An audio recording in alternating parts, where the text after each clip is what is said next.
حلقة بكرة هيكون فيها لقاء خاص جدا مع المطربة شاذة حسون، المطربة اللي أطلقت من أيام ألبومها الجديد حلم عمري اللي بيضم عدد من الأغاني باللهجة المصرية، لكنها حريصة برضو على التنوع بين الثقافات المختلفة في الألبوم، عشان كده هنلاقي أغاني بلهجات مختلفة.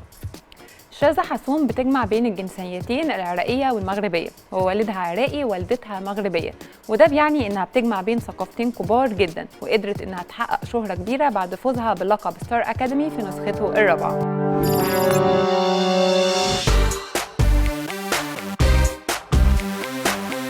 حلم عمري اللي غنيتيها باللهجة المصرية، عايزة الأول أعرف كواليس صناعة الأغنية دي. الشركة هي حقيقة هي اللي بعتت لي أكثر من اوبشن اغاني اختار منها، وحبيت جدا اغنيه حلم عمري. فكره التصوير جات لي مين؟ واحكي لي برضو اكتر عن الكواليس.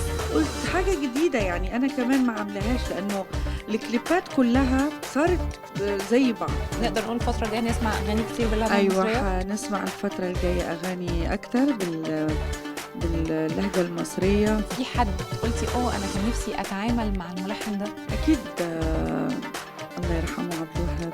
رأيك إيه في مستوى الموسيقى في ال10 سنين الأخيرة في مصر؟ هو تغيرت، أكيد تغيرت جدا، يعني صرنا نسمع أقل طرب. مرت فترة وبعدتي فيها شوية عن الساحة، كان إيه السبب؟ أنا كنت فترة كبيرة بشتغل لوحدي.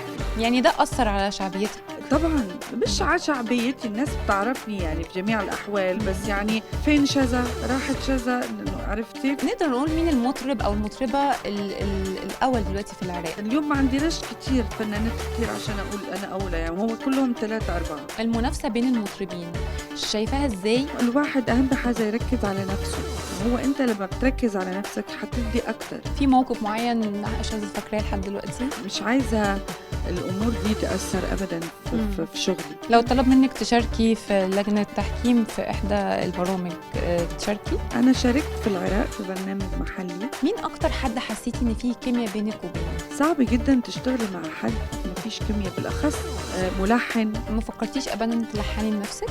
لا ما عنديش الموهبة دي. محمد القماح؟ فنان. أحلام؟ الملكة كاظم الساهر؟ القيصر طبعاً.